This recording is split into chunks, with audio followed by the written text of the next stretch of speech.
Hello students, आज हम teaching aptitude and attitude का लेक्चर 8 लेके आए हैं। इस लेक्चर में हम टीचिंग एप्टीट्यूड के ही मोस्ट इम्पॉर्टेंट 2018 के जो क्वेश्चन पूछे गए हैं, जो कि अब के लिए आपके लिए मोस्ट इम्पॉर्टेंट है, तो वो करेंगे आज। इसके साथ ही थोड़ी इसके बाद जो नेक्स्ट वीडियो आएगी उसमें मैं जर्नल मेंटल एबिलिटी के क्वेश्चंस शुरू करवाऊँगी।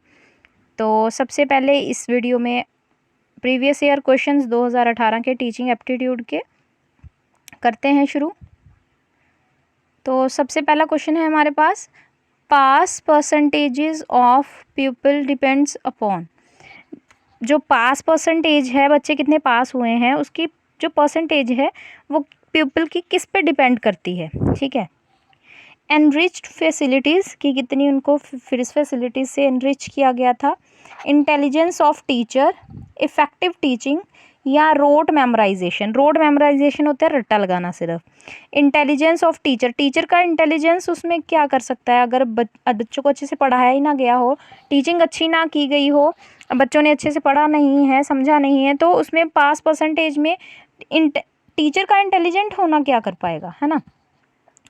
एनरिच्ड फैसिलिटीज़, कितनी फैसिलिटीज़ एसी कूलर क्लास में लगा के, कितना उनको स्मार्ट बोर्ड पे कितना उनको समझाया गया है, कितनी उनकी आरामदायक डेस्क लगाए गए हैं, कितने बोर्ड पे अच्छे से उन्होंने देखा है। कहीं ना कहीं मैटर बेशक करेगा, लेकिन उसकी परसेंटेज पे मेन इफ़ेक्ट इस चीज़ का बिल्कुल नहीं होगा। इसका एक ही ऑप्शन सबसे बेस्ट है, वो है सी ऑप्शन, इफ़ेक्टिव टीचिंग। जितनी टीचिंग बढ़िया होगी, जितना टीचर का समझाने का तरीका बढ़िया होगा, जितना अलग अलग मेथड्स के साथ टीचर समझाएगा उनको, अलग अलग भाषा में अलग अलग तरह से सेंटेंस बनाकर, एक तरीके से समझ नहीं आया तो दूसरा लगा के, जितनी इफ़ेक्टिव वो टीचिंग करेगा उतना ही इफ़ेक्टिव बच्चों का रिजल्ट आएगा। तो नेक्स्ट पे चलते हैं। अब नेक्स्ट है हमारे पास MCQ। Are school libraries are, हमारी स्कूल लाइब्रेरीज कैसी हैं। इन बैड शेप, वो तो है ही है, बैड शेप में अभी तक के स्कूल्स की लाइब्रेरी तो है ही, इसमें कोई दो राय नहीं है। In excellent shape, rich treasure house of knowledge. तो हमारी स्कूल लाइब्रेरीज क्या होती हैं, ट्रेजर हाउस नॉलेज का है। अगर हम गूगल पे देखें तो ये आंसर राइट है। अदरवाइज़ जो अगर MCQs की जो लिस्ट है, जो आंसर की लिस्ट है, उसमें ए ऑप्शन को राइट किया गया है। तो इसमें थोड़ा सा है कि इसका जनरली आंसर जो माना जाता है अदर बुक्स में वो ये है, लेकिन आंसर की में आंसर इसका ए माना गया है। लेकिन आपको इसका rich treasure house of knowledge tick करके आना है, सी ऑप्शन। ठीक है। नेक्स्ट है हमारे पास स्कूल प्रोवाइड्स इन्वायरमेंट फॉर, किसके लिए स्कूल इन्वायरमेंट प्रोवाइड करते हैं। फिजिकल डेवलपमेंट के लिए, इमोशनल डेवलपमेंट के लिए, सोशल डेवलपमेंट के लिए, या हारमोनियस डेवलपमेंट के लिए। तो obviously harmonious development is the right answer. Harmonious development मतलब ऑल ओवर डेवलपमेंट, जिसमें आपकी पर्सनैलिटी की डेवलपमेंट, सेल्फ रियलाइजेशन, एबिलिटीज़ की डेवलपमेंट, स्किल्स की डेवलपमेंट, सारी तरह की डेवलपमेंट को हारमोनियस डेवलपमेंट के अंदर रखा जाता है। तो स्कूल हमारा हर तरह से विकास करता है। ठीक है। सामाजिक विकास, शारीरिक, इमोशनल एबिलिटीज़ को बढ़ाता है। तो इसीलिए D option is the right answer over here. Next, how as a teacher you will raise the standard of weak student. एक वीक स्टूडेंट का, जो काफ़ी कमज़ोर है पढ़ाई में भी, मेंटली भी, मान लो हमें नहीं पता वो किस तरह का वीक है, लेकिन वीक स्टूडेंट, इमोशनली डैमेज्ड है। ठीक है। तो इस तरह के स्टूडेंट को आप कैसे डील करेंगे। Inform the principal by imitating, parents की ही नकल करके, मतलब इमिटेशन करके पेरेंट्स की ही। With the help of other students, बाकी बच्चों को मदद लेंगे, उनकी मदद ले लेंगे। ठीक है। या by giving them special attention. देखो, जो तो वीक स्टूडेंट है उसमें दूसरे बच्चे भी कुछ खास हेल्प नहीं कर पाएंगे, जो कि आपकी अटेंशन उस पर अलग से दे के आप उसको इम्प्रूव कर सकते हैं। इंडिविजुअलाइज्ड अगर टीचिंग भी करनी पड़े तो हमें वीक स्टूडेंट के साथ वही करनी चाहिए। ठीक है। उस पर स्पेशल अटेंशन देनी चाहिए। कई बार बच्चा इंट्रोवर्ट होता है, वो बच्चों के साथ भी बात शेयर नहीं कर पाता, जो कि अगर टीचर उसको प्यार से बात करे तो वो उसके साथ बात शेयर कर देता है ना। आपने देखा होगा, खासकर छोटे बच्चे अपने घर वालों की बात चाहे ना माने लेकिन टीचर की बात ज़रूर मानते हैं, है ना। तो इसीलिए यहाँ पे D option is the right answer. Next है हमारे पास, how will you develop self discipline in students. Students में हम सेल्फ डिसिप्लिन किस तरह से पैदा कर सकते हैं। बाय गिविंग देम रिस्पॉन्सिबिलिटीज़, कि जो बच्चा सबसे शरारती हो क्लास में उसी को ही अगर हम क्लास में चुप करवाने के लिए खड़ा कर दें कि मैं जा रही हूँ 10 मिनट के लिए, क्लास का ध्यान रखना, तो ही खड़ा हो, जो सबसे शरारती बच्चा हो, तो वो आते हम देखेंगे कि क्लास बिल्कुल शांत बैठी है। क्यों? क्योंकि जो बच्चा सबसे ज़्यादा शोर करता था उसी को ही हमने रिस्पॉन्सिबिलिटी अगर दे दी है, तो वो ऑब्वियसली अपनी रिस्पॉन्सिबिलिटी के कारण वो चीज़ अपने आप के ईगो के लिए या अपनी अटेंशन के लिए, जो भी कह सकते हैं हम, कि खुद की ड्यूटी अच्छे से करेगा, है ना। तो इसीलिए बोलते हैं सेल्फ डिसिप्लिन बच्चों को सिखाना है तो उनको रिस्पॉन्सिबिलिटीज़ दे दो, तो एक दूसरे की देखा देखी वो चाहें तो अपनी रिस्पॉन्सिबिलिटीज़ निभाएंगे और इनमें डिसिप्लिन पैदा होगा। ठीक है, बी है, देख लेते हैं बाकी ऑप्शन। सी तो बिल्कुल बेकार है, पनिश तो बिल्कुल नहीं करना, बीएड में तो पनिशमेंट करना भूल जाओ बच्चे को। By making them follow rules, कि उनको बोलो कि रूल्स फॉलो करें, कहने से फॉलो करते तो आज दुनिया सब बढ़िया चल रही होती है ना। तो रूल्स कोई कहने से माने तो कहाँ ही बात बनेगी, है ना। नाम फिर तो कोई प्रॉब्लम ही ना रहे कि अगर, है ना, फिर तो पुलिस स्टेशन की ज़रूरत ही ना पड़े, है ना। ट्रैफिक रूल्स के लिए ट्रैफिक पुलिस की ज़रूरत ही ना पड़े अगर सब खुद से कहने से रूल मानने लगे, तो ऐसा तो हो नहीं सकता। बी ऑप्शन हो सकता है, देखो, instructing about the rules regarding conduct, कि उनको इंस्ट्रक्ट किया जाए, इंस्ट्रक्शन से बात नहीं बनेगी, हमें उनको बच्चे को ही रिस्पॉन्सिबिलिटी दे देनी चाहिए, है ना। तो इस यहाँ पे A option is the right answer. Next देखते हैं, a naughty student in the class is, एक शरारती बच्चा क्लास का क्या होता है, फुलिश एंड डल, मूर्ख हो और डल होगा, ऐसा ज़रूरी नहीं है। शरारती बच्चे कई बार इंटेलिजेंट भी निकलते हैं और कई बार इंटेलिजेंट नहीं भी होते, है ना।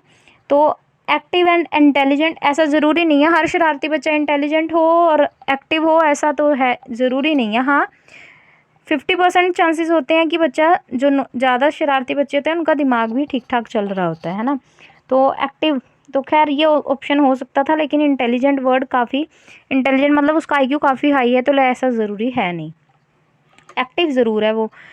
अनएडजस्टेड एंड अनएप्रिशिएटेड, उसको एडजस्टमेंट की प्रॉब्लम है, जो नोटी स्टूडेंट है उसको कहीं ना कहीं एडजस्टमेंट की, अनएप्रिशिएटेड है कि उसको हर जगह से डांट पड़ रही है, उसकी अप्रिसिएशन नहीं हो पा रही, जिसके बच्चा नेगेटिवली जो है मोटिवेटेड है, ठीक है, डीमोटिवेटिव हम कह सकते हैं, और वो उसका ध्यान शरारतों में ज़्यादा है, एक्टिविटीज़ में कम है और खुद से वो एक्टिविटीज़ ज़्यादा करता है। तो अनएडजस्टेड है मतलब उसको काम में ध्यान या फिर इस तरह से काम देना चाहिए कि वो बिजी हो जाए और उसका शरारतों की तरफ ध्यान थोड़ा कम रहे। तो unadjusted and unappreciated is the right answer. Rich and careless बिल्कुल बेकार ऑप्शन है। रिच अमीर होना और केयरलेस होना, इसका नॉटी होने से क्या कनेक्शन। केयरलेस होना तो आलसी भी हो सकता है, ज़रूरी नहीं वो शरारती हो। रिच होने से कोई नॉटी होने का कनेक्शन नहीं बनता, है ना।